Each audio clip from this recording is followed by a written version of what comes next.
आत्मा क्या होती है, यह सवाल हर किसी के मन में होता है। हर कोई जानना चाहता है कि हमारे अंदर ऐसा क्या है जिससे हम जीवित हैं।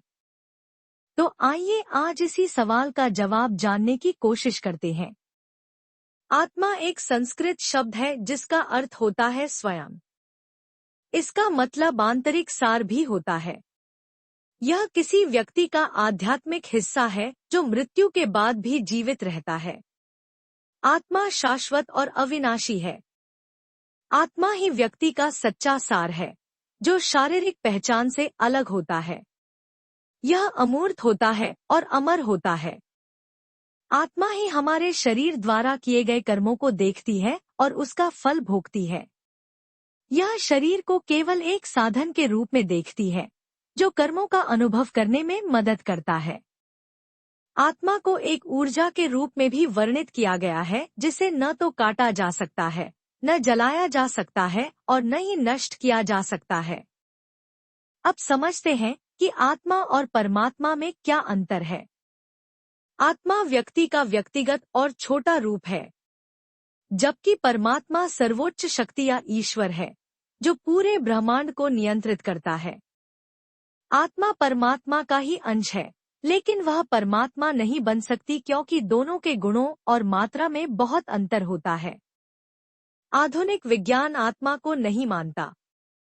आधुनिक विज्ञान के अनुसार आत्मा एक भौतिक अवधारणा नहीं है, इसलिए इसके अस्तित्व को नहीं माना जा सकता। विज्ञान केवल भौतिक चीजों को प्रमाणित कर सकता है। आत्मा एक पराभौतिक या आध्यात्मिक अवधारणा है। हालांकि कुछ वैज्ञानिक सिद्धांत, जैसे कि आर्किटेक्ट ऑब्जेक्टिव रिडक्शन, चेतना की व्याख्या करने का प्रयास करते हैं और यह बताते हैं कि चेतना क्वांटम जानकारी का एक रूप हो सकती है जो मस्तिष्क के माइक्रोट्यूब्यूल्स में उत्पन्न होती है और मृत्यु के बाद ब्रह्मांड में फैल जाती है। आत्मा ही सत्य है, शरीर एक माया है। आत्मा ही भगवान से मिल सकती है, शरीर नहीं। आत्मा ही वह चेतना है जो ब्रह्मांड के सत्य से जुड़ सकती है। शरीर की सीमा है, आत्मा की नहीं।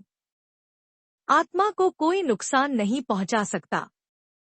जैसा कि भगवद गीता के अध्याय 2 श्लोक 23 में कहा गया है, नैनं छिन्दन्ति शस्त्राणि नैनं दहति पावक न चैनं क्लेद्यन्त्यापो न शोषयति मारुता। इसका अर्थ है कि आत्मा को हथियार काट नहीं सकते, न ही आग जला सकती है, जल गीला नहीं कर सकता और हवा सुखा नहीं सकती।